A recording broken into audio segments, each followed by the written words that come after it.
Welcome to the Brass and Woodwind Shop. This is the second video in the Herald Trumpet restoration project. In the last video I got parts off of several of my parts instruments that were in really bad shape, and I got all the parts together that I need to build a valve section for the Herald Trumpet.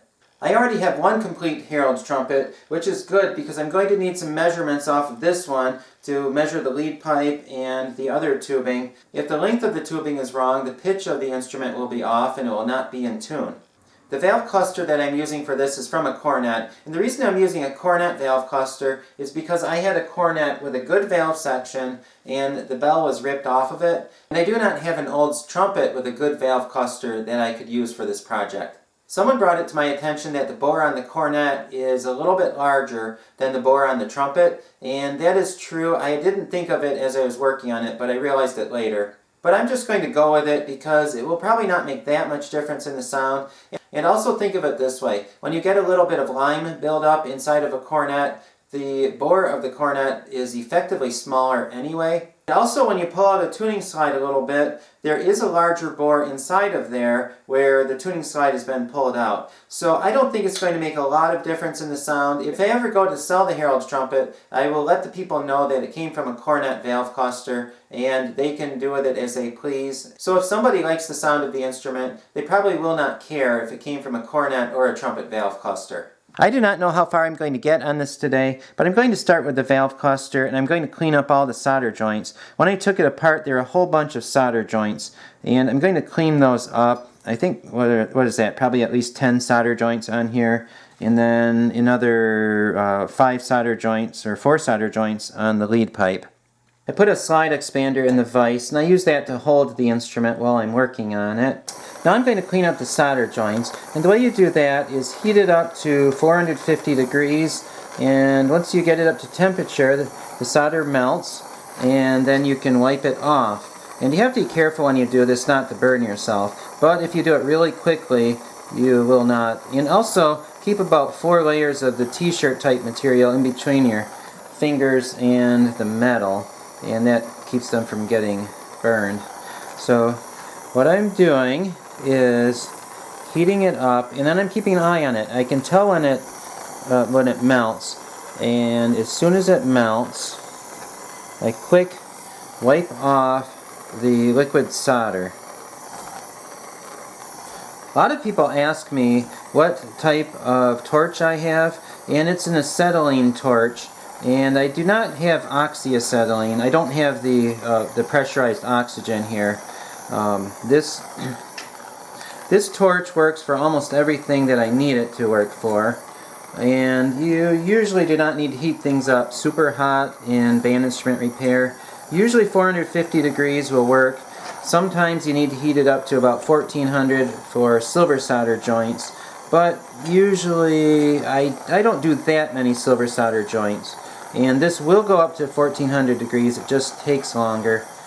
Let's see, and then there's a little bit of solder on the back of there. So clean that up like that. You just do what you need to do to get the solder off. And also, if you get solder on the rag, you need to move to a clean part of the rag, because otherwise the solder can remelt when you touch it and get back on the instrument. And there's one more on this side. Let's see, any more solder joints? There were a lot of solder joints. I think I got them all on the valve cluster. Now the lead pipe. That has 4 solder joints on it. And if there's thin metal, it heats up a lot faster. The valve cluster took longer because the valve casings are thick, and you have to heat it up for longer to get it up to temperature. But these ones go very quickly. And then I need to turn it around to get all the way around the lead pipe.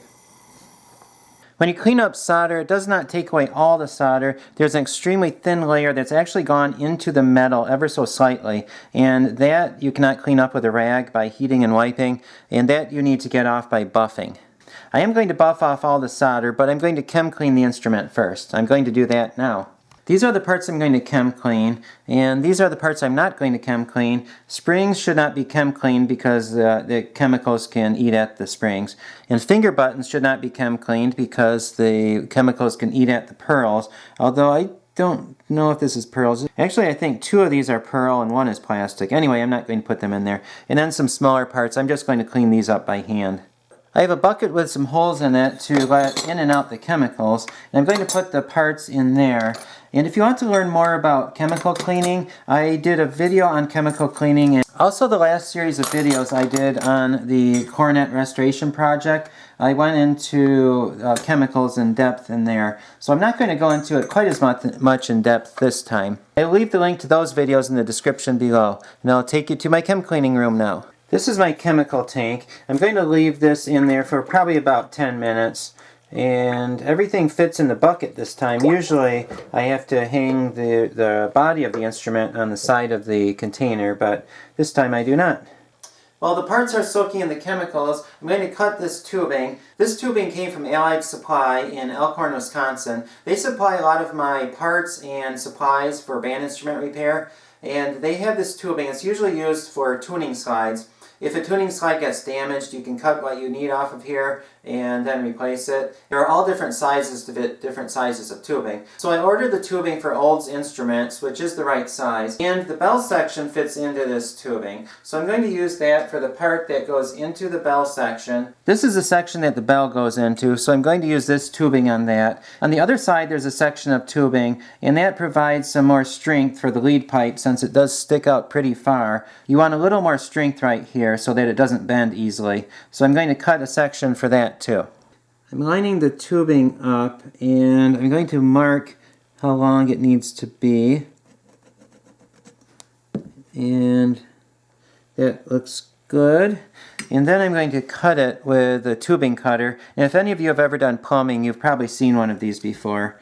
And let's see, where did I make the mark? There it is. I'm going to line up the blade and then cut this tubing. Let's see, there's the mark.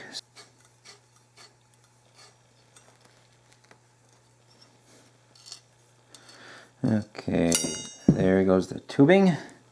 So, you know what, I think I might need to cut a little bit more off of that. It's a little too long.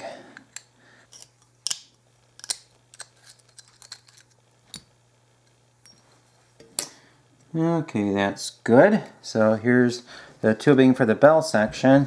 Now I'm going to measure the tubing for the other part. I don't even know what you call this part exactly. It's kind of like a ferrule, but it's kind of big for that, so I guess it's just called tubing. So I'm going to cut that too. Okay, there's that tubing. So it's been about 10 minutes. I'm going to go get the instrument out of the chemicals.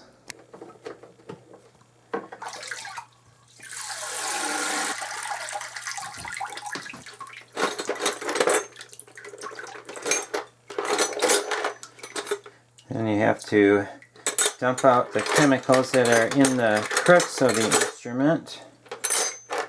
Okay, and I'm going to clean those up.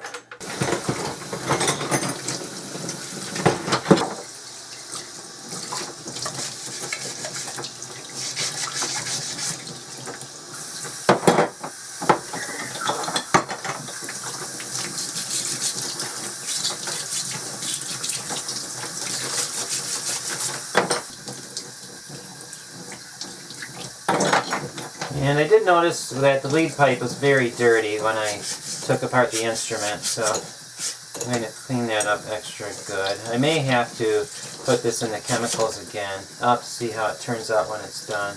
Let's see. Oh, it's clean. You want to see it? There it is. I'm using these brushes to clean inside the instrument, and I have several different sizes of them that I use. This one is for the casings. And that should clean the instrument up. There's not a lot of curved tubing on this, or else I would use a snake to get around there. You want to be careful not to use them around these small crooks because they can get stuck in there. So I think this is good like it is. I'm going to take these parts back and dry them off. The next thing to do on the trumpet is to clean up the several spots where the solder is, but I'm going to have to do that with buffing, and I have not yet done any videos on buffing. I want to make sure that I give adequate time to that, so I'm going to do that in the next video next Friday. Please subscribe for more overhaul videos and more band instrument repair videos.